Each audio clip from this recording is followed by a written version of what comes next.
эжекем бизге окуйбуз, изилдейбиз, жаратабыз деген сынак бар деди эле го. Мен тезирээк сакайышым керек. Бирок эмнени изилдерсем экен?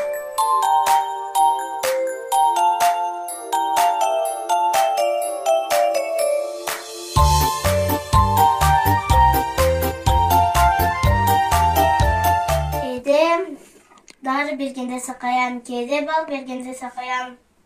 Бал өзүм эден жасалат экен. Мен таптым. Мен балары жөнүндө изилдеймин.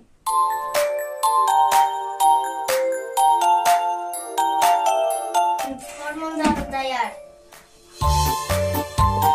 Апа. О, кызым.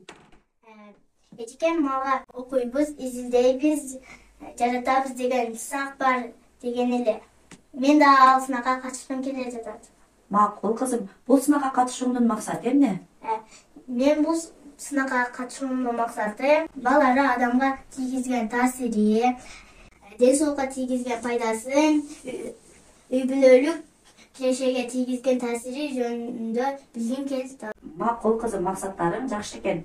Мен сага өз билгендеримди жана интернет булактарынан алып даярдап турайын. Сен ага чейин мектепке барып, мугалимдериңден, өзүңдөн чоң класстардагы окуучулардан, китепканадагы мугалимиңден, биздин өзүбүздүн айылдагы дарыгерлерден, биздин өзүбүздүн айылда жашаган бал кармаган инсандардан маалымат алып кел. Ошентип Сабина маалымат топтоону эң алгач билим ордосу Нарай орто мектебинен баштады.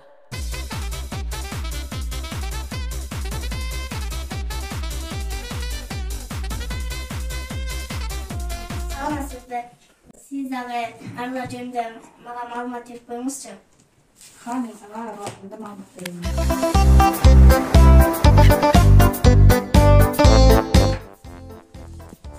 Сиз ушундай маалыматтар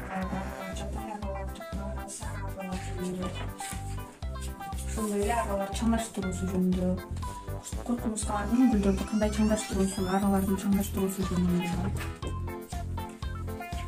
Жапай аралардын сүрөттөрү бар.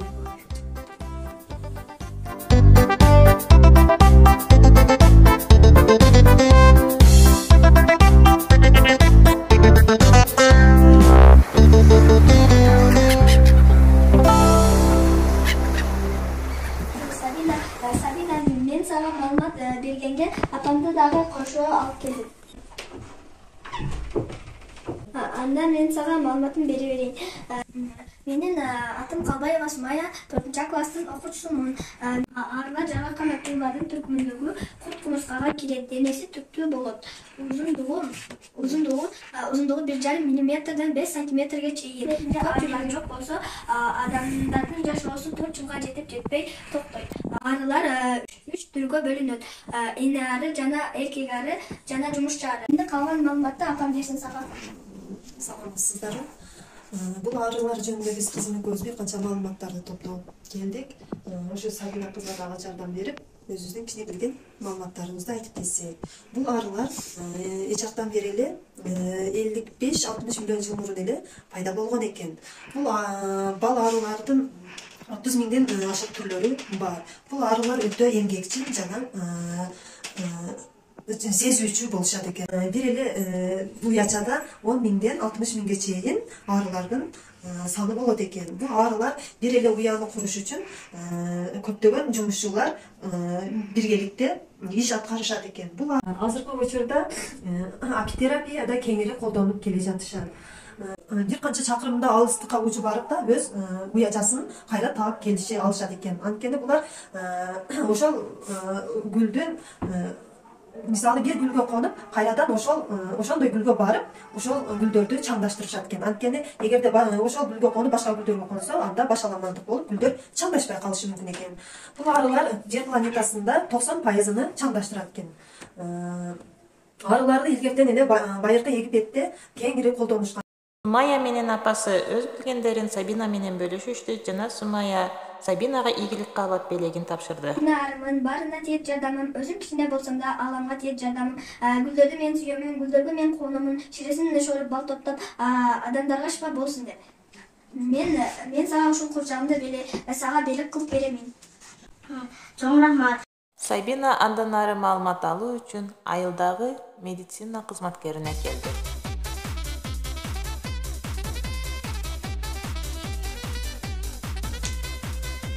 Саламатсызбы. Сизден кеңеш сурасам болобу? ооба кызым.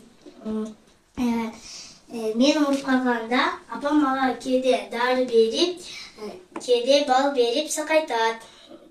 Балдын кандай пайдасы бар? Отура ошол жерде. Сабина, сен ооруп калганда бал жеп сакайдың беле анан кийин? Сакайдыңбы? Үйдө силерге апаң бал алып келип турабы? Жейсиңерби күндүгү, эртең менен чай ичкенде? Балдын туура суроо берип атасың сен, Сабина. Балдын касиети биздин жашоо тиричилигибизде өтө чоң. Бал бул жаңы арыларды билесиң да, бал ары топтогон арыларды. Өзүң дагы жакшына бал ары болуп алыпсыңбы? Ошол бал арылар баардык неме гүлдөрдүн эң жакшы жыттууларынан конуп, ошолордун жакшы нектарлары бар го, соктор, ошолорду соруп, өздөрү топтошуп, бал топтошот да. Булар табигый нерсе. Биздин жашообузда балдын өтө мааниси чоң болот. Мисалы үчүн сен ооруп калганыңда, жөтөлүп калганыңда апаң балдан кошуп чай берет, ошол жөтөлдү биз айыктырат, иммунитетибизди көтөрөт. Балдын ушу дегене биздин адам баласынын, балдардын, чоң кишилердин оорубай жакшы, күчтүү жүрүшүдө балдын касиети өтө чоң. Бул элдик медицинада дагы жакшы колдонулат да.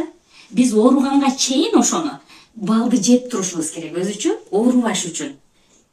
Сабина, балды күндөлүк жашообузда, күндөлүк тамак ашыбызда балды кошуп жеп турушубуз керек. Сен апаңа айткын, балды үзбөй алып келип, таза балдардан алып келип силерге берип турсун. Бал жеген бала активдүү болот, сергек болот, оорубай, сабакты жакшы окуйт. Ошон үчүн балды биз жөөдө колдонсок жакшы болот. Бул жөтөлдө эле эмес, биздин көздөрүбүз ооруп калганда жаңы конъюнктивит, глифорит, бул терминдерге сен түшүнбөйсүң, бирок ошондо дагы колдонсок болот экен. Ичеги карындардын мындай инфекция түшүп калганда колдонсок болот. Ошон үчүн балдын иммунитетти көтөрүш үчүн немеде жеп мына организмди жакшы бекемдеш үчүн балдын мааниси өтө чоң. Ошон үчүн алдын алып эле жеп туруш керек. Оорубай эле турупчу, алдын алып жеп турсак бизде жакшы, жаңы мен айткандай, күчтүү кыз болосуң, жакшы окуйсуң. Ошо, оорубайсың. Маалыматыңыз үчүн чоң рахмат. Сага дагы рахмат кызым. Эми Сабина айылындагы балары кармаган Абдикалил аганын үйүнө жол тартты. Саламатсызбы. Ары жөнүндө маалымат берип коюңузчу. Азамат кызым, ары жөнүндө билгиң келеби? Келди мына.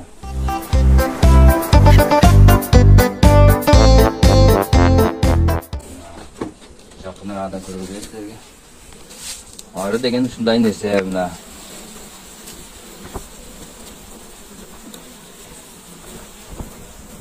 Бул ары өзүңөр билесиңер бал берет. Ошол балчылык кылам деп мен кызыгып, мына 2-3 жылдан бери кичине ушул ишке кызыгып калдым. Ушунча балчы элегим бар. Булар азыр эми жазга койгон маалы. Мындан кийин буларды эмесин мына алма, өрүктөр баардыгы гүлдөгөндө булар бал чогултат. Бул балдан кийин где-то май айлары бар, балын алабыз. Булар бал алгандан кийин мына ноокаттын өз жогору жагы көк белге алып барабыз. Анан дальше кара койго алып барса болот. Анан кийин аякта түгөгөндөн кийин мына төө моюнга алып келебиз. Пактанын гүлү бар ошол жакта. Только гүлдүн аркасынан жүргөн эме да. 15 балчы элегим бар.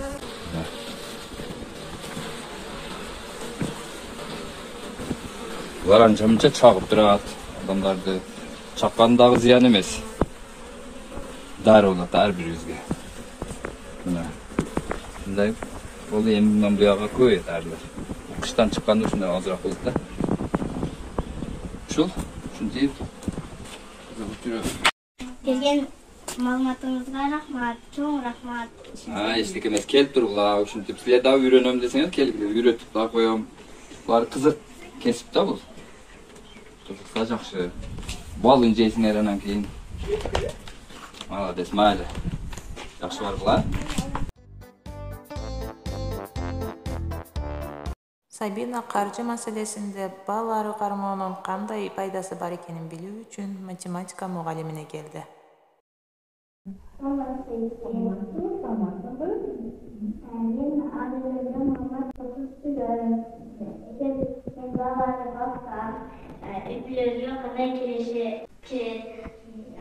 айтып бериңизчи. Demek bal ağır bassa, ana sizlerin büyüklerin bütçeleri kандай faydası var, şun bilgilerim. Ben çıkışa girişe fayda göründüm. Emin karaydı. Çocuklara gelsek. Misalı değilim. Bir bal çilekte 10 kilogram bal alaylar. Математика мугалими Сабинага киреши, чыгашы жана пайданы кантип эсептөөнү айтып үйрөттү. Жана бал ары кармоо Сабинанын үй бүлөсүнүн бюджетине кандай пайда алып келерин айтып берди.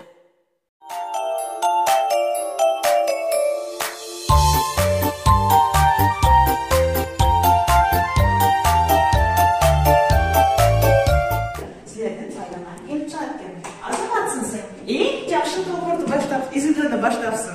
Sen übülümün bütçetinden fayda alıp gelin alsın. Eğer de bal ağrı basama. Düşündüğün baykanlarımdı? Oy azamat. Рахмат.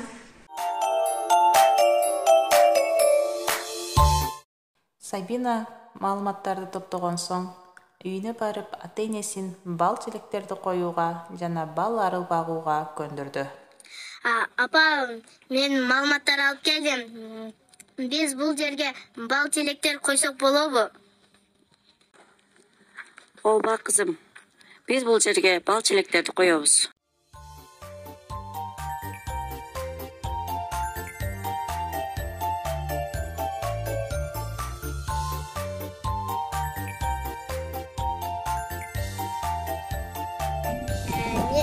Мен максатыма жеттим. Биз бал өндүрөбүз. Балдын ден соолукка чоң пайдасы бар.